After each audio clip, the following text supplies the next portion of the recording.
This is my tribute to the greatest bottom bracket that ever lived, and if we're not careful, might die off pretty soon.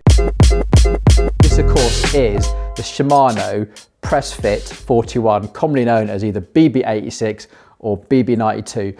But the naming and coding system is so confusing. And what do you get from a Dura Ace bottom bracket costing £55 and the absolute bottom of the range one costing 22? But most commonly you can pick this off the internet for less than a tenner. How do you possibly choose, and why is this such a fantastic bottom bracket standard, which we really have overlooked? So before I get into why this should be the ultimate bottom bracket standard, I'm going to talk you through the entire range, because if you're ever having to try and buy one of these bottom brackets, you will probably be frustrated at what is the difference between this one and why is that one £10 more? Well, I'm going to start at the most expensive end, because down here at Mapdeck, when people are coming in for a bike service, i.e. they're paying for a mechanic's time to fit their bottom bracket perfectly, the £55 price on this I think is definitely worth it. So for this you have both Dura Ace and XTR spec. Now this is where it gets really confusing, because the road version, which is the Dura Ace one, is actually called BB92-41B.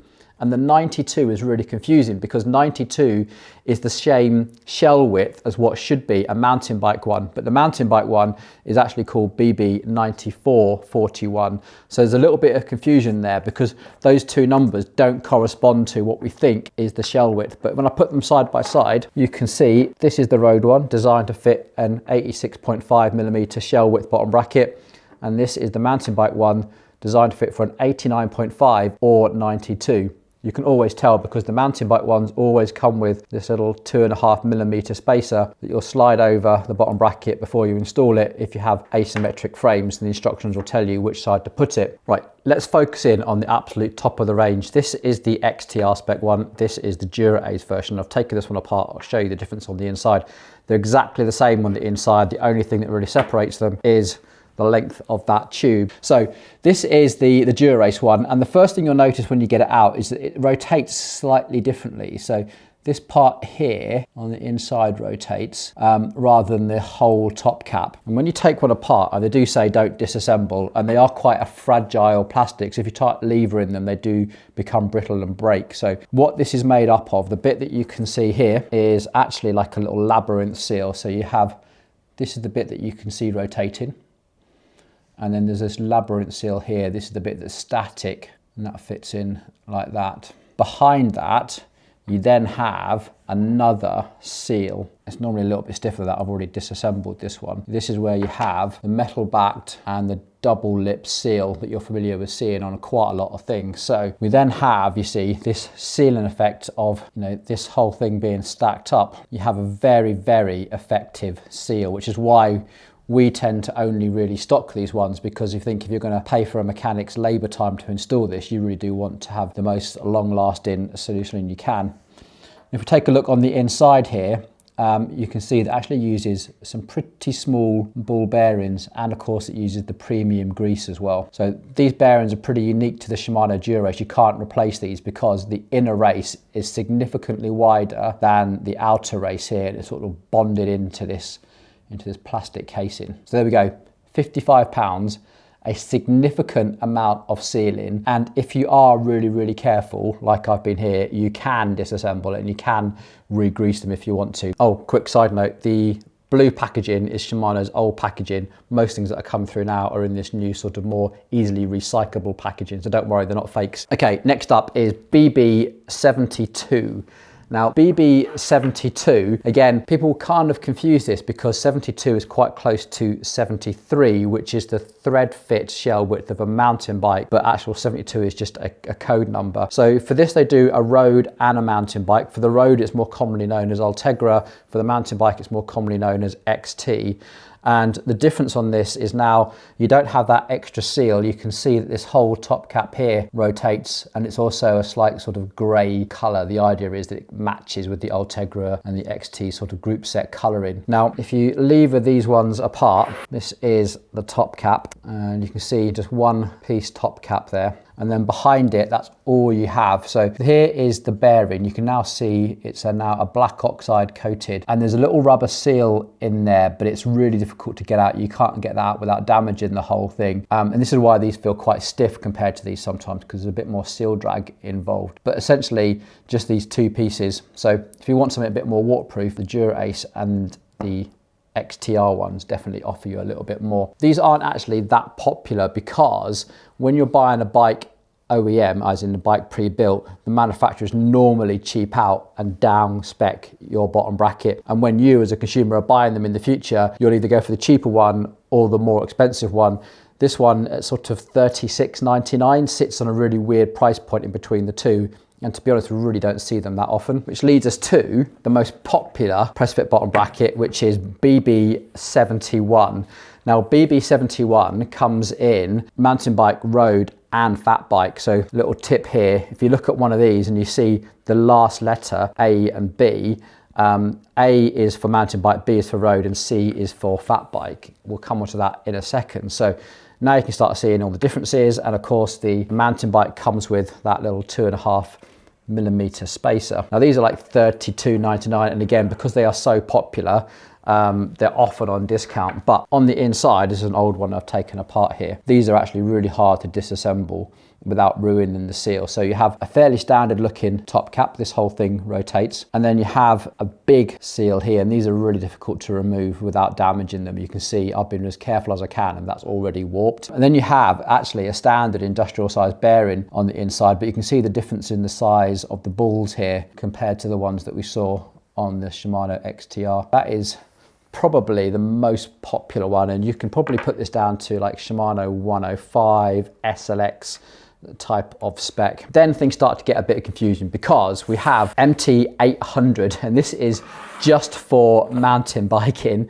So they only make these ones in the mountain bike sizes. So we have the 89.5 stroke 92, and then we have the 104.5 up to 107 for fat bikes. So these are only available in an A code and a C code, and you can see the difference. This is the fat bike one, like look how wide it is. Very rare that we see these days, to be honest. But I'm going to take this one apart and show you, because these are actually quite similar to what we find in the Ultegra spec ones. So we have that one piece top cap, and we have that bearing that you can see with the wide inner race and the seal in there that's very, very hard to remove without damaging it. Now, I suspect that the mountain bike ones are somewhat better sealed than the Ultegra spec ones, because they're definitely harder to turn. You get more seal drag from that friction, but without taking them apart and really analysing it, I'm sort of speculating a little bit. But more to the point, these are the ones that come only in the mountain bike sizes. And then the very last one, and the cheapest one in the range, this is the RS500. This is only available in the road range. This is the cheapest one that they do. It's like 22 quid RRP. You can nearly always find it online for about a tenner. And for a lot of road bikes, this is the one that comes as standard, because the manufacturers can cheap out and put the cheapest bottom bracket in your bike they can possibly get away with, because it's all compatible, and then leave it to you to upgrade down the line. So you have a very, very flimsy top cap, not much material there at all. And then you have just this one seal here, and then you have a standard bearing, all completely open and with those big ball sizes as well. So there we go, that's how the whole range breaks down. With that in mind, let's bring our focus back to the Shimano Dura Ace one, because that's what it's all about. It's my strongly held belief that if your bike frame comes with a Press Fit 41 bottom bracket shell, this should be the only bottom bracket that you ever need to install if you're running Shimano cranks. And that little caveat is just the start of a long list of caveats that have led us to the situation that we're in now, because this little thing had so much promise, so much potential, and yet it seems to be squandered away. You see, when we went from thread fit BSA bottom brackets into the press fit realm, we did it for a really good reason, because carbon frames were becoming much more prevalent, and which meant that the designers could get a lot more inventive. You were no longer trying to weld together lots of tubes. You had this malleable material that you could make lots of shapes from. And the idea of this, we could take our bottom bracket shell width right the way out to the full width, because the cranks could sit flush to this bottom bracket. You didn't need to have this bulbous threaded thing on the outside of the frame, which meant that we could then be much more inventive about the size of our down tube. We have a really stiff down tube and really stiffen the bike up. We could also elongate and stretch out the change days as well. In fact, if you take a look at the bottom bracket on my Yeti R, you can see with that design, they can have a 2.6 inch wide tyre in the back there, and you have this fantastically stiff frame. That's just the beginning. There are loads of funky designs out there that have managed to fully extract what you can do with this sort of bottom bracket standard. And it was dead easy. All you had to do was make a 41mm hole. That was it. In fact, Shimano published all of the frame fit specifications. In fact, Shimano did it in two ways. One, they produced a document, which I'll show you now, that says this is how you should make your frame. It needs to be a 41mm hole. It had all the radiuses on there, all the widths. So frame manufacturers knew exactly what to do. Shimano even went the next stage and said, when we make these, we guarantee these to be within a certain tolerance, around 41mm, which means that you have loads of compliance. In fact, this plastic shell meant that if your frame